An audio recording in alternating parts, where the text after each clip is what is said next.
for the first time in a long time. She wanted to find out the truth. Lila stared at the small folded note in her hand, delivered anonymously, slipped into her locker just minutes before the last bell rang. The handwriting was neat, almost too neat, and on the front was her name, written in soft purple ink. Inside, it said only 5 words. "You deserve to be seen." Her heart thumped. Who would write that to her? Maya hadn't. This wasn't her handwriting. The bullies definitely wouldn't. And she barely spoke to anyone else at school. For a moment, she thought it was Ethan, the boy she'd admired from afar. But Ethan didn't even know she existed, right?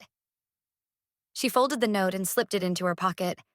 But as she turned, she almost collided with him. Jaxon. Tall, dark hair, sleeves rolled up, always quiet, always watching.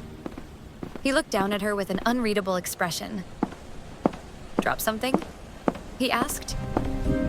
Lila shook her head quickly. No, I'm fine." No, I'm fine. Jackson's eyes flicked to her pocket where she hid the note. "You sure?" he asked, one brow lifting. "You look nervous." Okay. She stepped back. "I'm okay. I just need to get to the library." He didn't move out of her way. Instead, he leaned slightly against the locker beside her. "You know," he said, voice low, "people aren't always who they pretend to be." Lila blinked. "What does that mean?" But Jaxon only gave a small half smile, a smile that didn't reach his eyes. "Be careful who you trust," he murmured, then walked away, leaving her heart pounding. Lila hurried into the girls' restroom, locking herself in the stall. She read the letter again. Who sent it? Why now? Why her? Suddenly, 2 voices drifted in, Marissa and Tiffany. Lila froze. "Did you see her face when she opened it?" Tiffany whispered. Marissa laughed softly. "She's so predictable. One tiny compliment and she melts." Lila's stomach dropped. They knew about the letter. Tiffany snickered. "Should we tell her it wasn't from him?" Lila held her breath. "Not from... who?" Marissa's voice sharpened. "No, let her believe it. Makes the game more fun."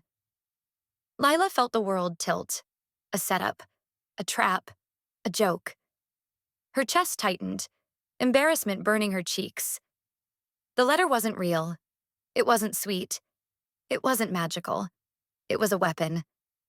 But before she could gather herself, a 3rd voice joined in. "Chloe." Her voice was lower, shaky. "Marissa, this is going too far." "Oh, please," Marissa scoffed. "She needs to learn her place." Chloe whispered, "I don't like this. Jaxon said..." "Jaxon," Marissa snapped. "What does he have to do with anything?" Tiffany added, "He watches her. It's weird." And then Chloe said the words that made Lila's heart stop. "He was the one who put the note in her locker." Silence. Heavy. Dangerous. Marissa hissed, "You better not be joking." "I'm not," Chloe whispered. "He asked me to distract you 2 for a minute. I didn't know what he was doing until I saw him slip the note inside." Another silence. Then Marissa laughed, a cold, amused laugh. "Oh, this is interesting." Tiffany gasped. "Does he like her?" Marissa replied softly, "No, Jaxon doesn't like anyone. If he's giving her notes, there's a reason." Chloe whispered, "What reason?" Marissa's voice was ice. "That's what we're going to find out." The girls left.